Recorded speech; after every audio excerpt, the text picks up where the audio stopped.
I am Spencer Kyte. He is Patrick Cwiklinski. This is the Keyboard Kimura UFC on Fox 21 preview video.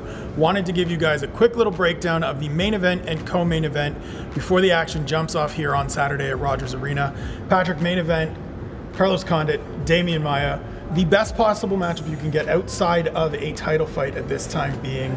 What do you see this fight playing out as? Is this Maia taking this to the ground and controlling things? Is this Carlos Condit dictating the pace? Is it a bit of both? Well, it's an interesting matchup because obviously you have Maia, who's this, decorated Brazilian Jiu-Jitsu specialist. We know what he can bring to the table. If he gets you on the ground, you're probably getting submitted.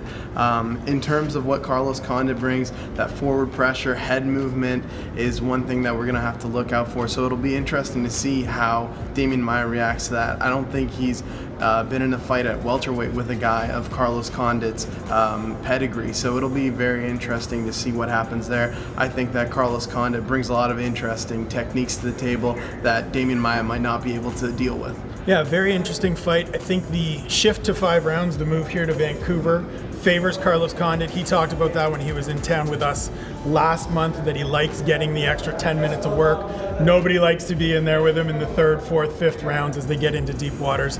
Definitely an interesting clash of styles. If Maia gets it to the ground, all the talent in the world to keep Carlos Condit there. We've seen him grounded in fights in the past, but also we've seen Carlos Condit hit you with that one shot that changes the course of a fight, so definitely something to keep an eye on Saturday.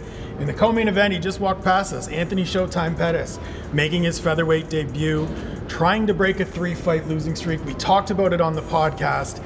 Is this a make or break fight for Showtime, or is this just resetting and we see some of the old Anthony Pettis come back now that he's at 45? Well, it's a bit of both because it's a reset in terms of, this is his featherweight debut, but in terms of what it means for his career overall, I think that it is definitely a must-win situation for Anthony Pettis. I mean, any way you look at it, coming off 3 losses, that's a tough go of things. People don't look at, how close the fights were. People look at the L on the record, and I think that for Anthony Pettis to get back in, title contention or even in that conversation at all, he needs a win here against Charles Oliveira. And Charles Oliveira, very tough out, a guy that not a lot of people necessarily look at and think this is a contender because he's had a couple losses to guys above him in the rankings, but he's been entrenched in that top 10 for a number of years.